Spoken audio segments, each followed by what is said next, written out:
എന്തൊക്കെ ആണെങ്കിലും എന്റെ അനന്തരവനെ ഞാൻ സമ്മതിച്ചിരിക്കുന്നു ഭാനു. ഇവനെ നേർവഴിക്ക് കൊണ്ടുവരാൻ ആ പെൺകുട്ടിക്ക് കഴിയും. നേരാണോ ചേട്ടാ? അതേടി, നല്ല കുട്ടി, വീടും വീട്ടുകാരും ഒക്കെ കൊള്ളാം. പിന്നെ സാമ്പത്തികമായി അവർ സ്വല്പം പിന്നാക്കമാണ്. സ്വത്തിന്റെ കാര്യം പോട്ടെ ചേട്ടാ, വേണ്ടതിലേറെ ഇല്ലേ ഇവിടെ. നമ്മുടെ മോന്റെ കാര്യത്തിൽ അവർ അഭിപ്രായ വ്യത്യാസം വല്ലതും പറഞ്ഞു എന്നാണ് എനിക്ക് അറിയേണ്ടത്. അത് പറയാൻ ഇവനെ പറ്റി ഇതുവരെ അവർക്കൊന്നും അറിഞ്ഞുകൂടല്ലോ. പെണ്ണിന്റെ അച്ഛൻ ഇവനെ കാണാൻ വരുമെന്ന് പറഞ്ഞിട്ടുണ്ട്. അദ്ദേഹം എന്ന് വരാമ? 5-ാം തീയതി വരാമെന്നാ പറഞ്ഞത്. ഓ, അവന്റെ ഒരു തിടുക്കം കണ്ടില്ലേ. എന്റെ ഗുരുവായൂരപ്പ, ഈ കല്യാണമെങ്കിലും നടത്തി തരണേ. ഇത് നടക്കും ഭാനു. അല്ലെങ്കിൽ ഇത്രയും നല്ലൊരു പെൺകുട്ടിയെ കണ്ടെത്താനോ ഇവൻ ഇങ്ങനെ ഒരു നിർബന്ധം തോന്നാനോ വല്ല കാര്യമുണ്ടോ? ഇത് ദൈവനിശ്ചയാ. മോഹൻ ഇനി ടൗണിൽ പോകുമ്പോ ആ വീടും സ്ഥലമൊക്കെ വേണമെങ്കിൽ ഒന്ന് കണ്ടോ. ശരിയമ്മാ.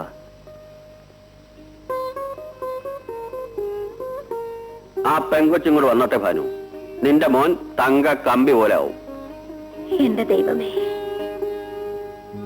ഞാനൊരു കാര്യം ചോദിച്ചാ നേര് പറയോ? ചോദിക്കൂ.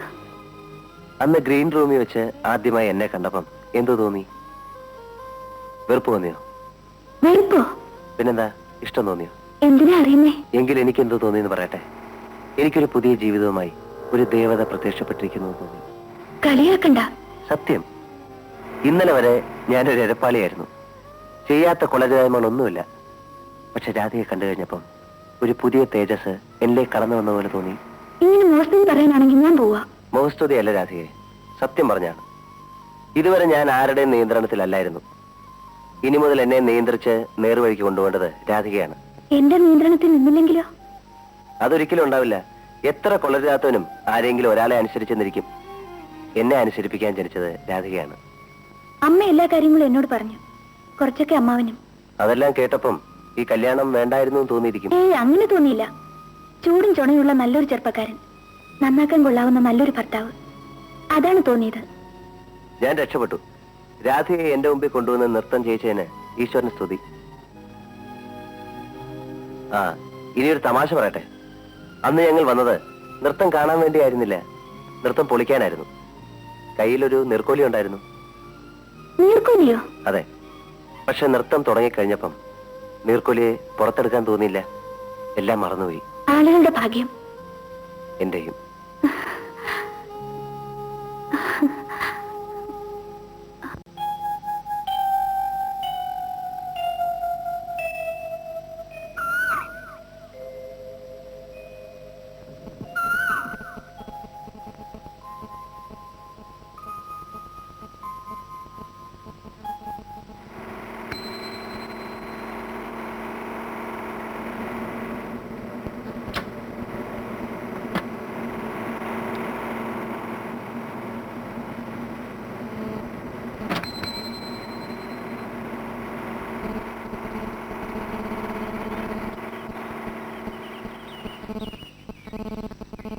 ഈ ഭാനുമതി അമ്മയുടെ വീട് ഇവിടെ അടുത്താണോ? പൂമംഗലം ബംഗ്ലാവിലെ കൊച്ചമ്മയാണോ? അതെ, അത് തന്നെ. ഈ വഴി നേരെ അങ്ങോട്ട് ചെല്ലുമ്പോ ഒരു വളവുണ്ട്. അവിടെ ആരോട് ചോദിച്ചാലും പറഞ്ഞു വലിയ ഉപകാരം. നീ ഉത്തവനെ അടിച്ചോ? അടിച്ചു. എന്തിനാണ് ഇവൻ നിന്നെ അടിച്ച്? അച്ഛനെ ഞാൻ ഇയാളുടെ ഷാപ്പിൽ കയറി അല്പം സ്മാൾ അടിച്ചു. അപ്പൊ കൊടുക്കാൻ പോക്കറ്റ് ദ്രവ്യം ഇല്ലായിരുന്നു. പിന്നെ കൊടുക്കാമെന്ന് പറഞ്ഞപ്പോ ഇയാൾ എന്റെ ചെവുക്കുറ്റിക്ക് ഒരു അടി. നേരാണോ അവൻ പറഞ്ഞേ? കാശ് ചോദിച്ചപ്പോ നിന്റെ തന്തയ്ക്ക് പറഞ്ഞു. തന്തയ്ക്ക് പറഞ്ഞാ നീ അടിക്കൂ? ഉമ്മ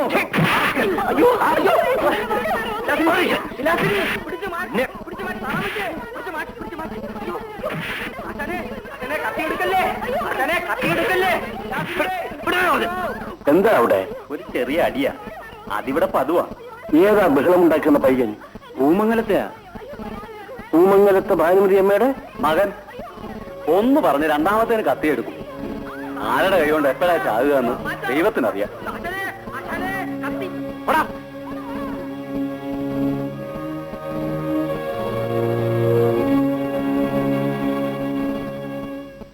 ഇവിടെ ഇനി ഇവിടെ കേരളെന്ന് പറഞ്ഞു പോയവനാ ഞാൻ. പക്ഷെ നിന്നെ ആരോ അടിച്ചു എന്ന് അറിഞ്ഞുകൊണ്ട് മാത്രം ഞാൻ വന്നതാ. ഇനിയെങ്കിലും മര്യാദയ്ക്ക് ജീവിക്കണം.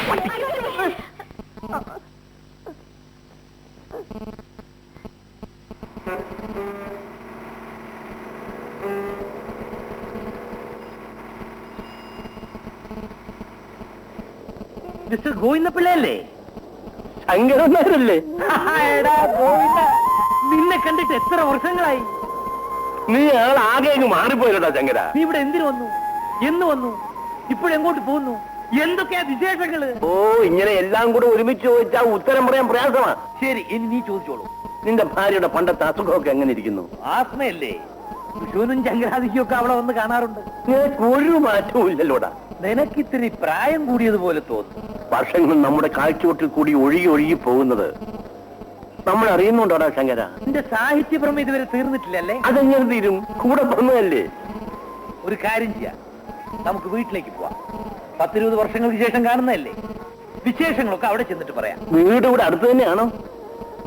അടുത്തല്ലെങ്കിൽ നിന്നെ എടുത്തുകൊണ്ട് പോവാം. പോരെ? ആ, ഗോവിന്ദപിള്ള 8 മണിക്കുള്ള ബസ്സിന് വരുമെന്നല്ലേ ചേട്ടൻ പറഞ്ഞത്? മണി 10 കഴിഞ്ഞു. അദ്ദേഹത്തെ ഇതുവരെ കണ്ടില്ലല്ലോ. ആദ്യത്തെ ബസ് ചിലപ്പോ കിട്ടിക്കാണില്ലായിരിക്കും. ഇനി വല്ല എതിരാളികളും ചെന്ന് എന്തെങ്കിലുമൊക്കെ പറഞ്ഞു കൊടുത്തിട്ടുണ്ടോ എന്നാണ് എന്റെ സംശയം. എതിരാളികളെ ഉള്ളൂ, പക്ഷെ അവരൊന്നും അറിഞ്ഞു കേട്ടി എന്ന് പറയാൻ സമയമായിട്ടില്ല. എന്തോ കുഴപ്പമുണ്ടെന്നാണ് എന്റെ മനസ്സ് പറയുന്നത്. ആ മനുഷ്യനെ കണ്ടിട്ട് വാക്കുമാറി പറയുന്ന ഒരാളാന്ന് എനിക്ക് തോന്നിയില്ല.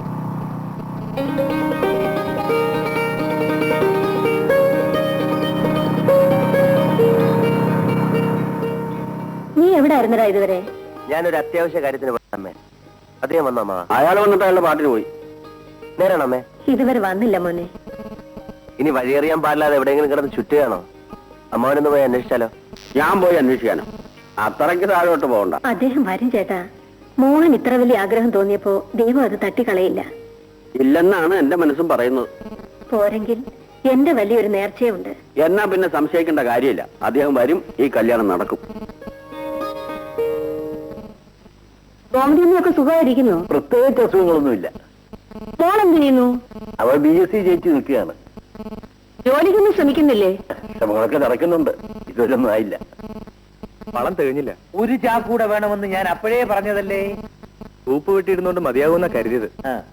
ഒരു അരച്ചാക്കൂടി വാങ്ങാം. മകനാണല്ലേ? അല്ല, അനന്തരവനാ. ഇവന്റെ അച്ഛനും അമ്മയും കൊച്ചിലെ മരിച്ചു പോയതുകൊണ്ട് ഞാനാണ് വളർത്തിയതും പഠിപ്പിച്ചതും. അഗ്രികൾച്ചറൽ MSc പാസ്സായി. ഉടനെ ജോലിയും കിട്ടി. പക്ഷെ അത് വേണ്ടെന്ന് വെച്ച് ഇപ്പൊ സ്വന്തം കൃഷി കാര്യങ്ങളൊക്കെ നോക്കുകയാണ്. മോനെ ശ്രീധര, ഇത് mister Govinda Pillai, retired head master. അമ്മാവന്റെ ഒരു പഴയ സുഹൃത്താ. ഒരു മകനുണ്ടായിരുന്നല്ലോ, ഇപ്പോഴും ഉണ്ട്. അവനോട് ഇല്ലേ? മുറിയിൽ കാണും. ഒന്ന് വിളിക്കേ. ഞാൻ വിളിച്ചോണ്ട് വരാം. നീ പോയി കാപ്പി ഉണ്ടാക്ക്. ശരിക്ക് കഴിക്കാൻ എന്തെങ്കിലുമൊക്കെ വേണം. അയ്യോ, അക്കാര്യം ഞാൻ മറന്നുപോയി. ഇപ്പൊ ഉണ്ടാക്കിയതാ. ചാപ്പാടിന്റെ കാര്യത്തിൽ നിനക്കിപ്പോഴും ദാക്ഷിണ്യൊന്നും ഇല്ലല്ലേ?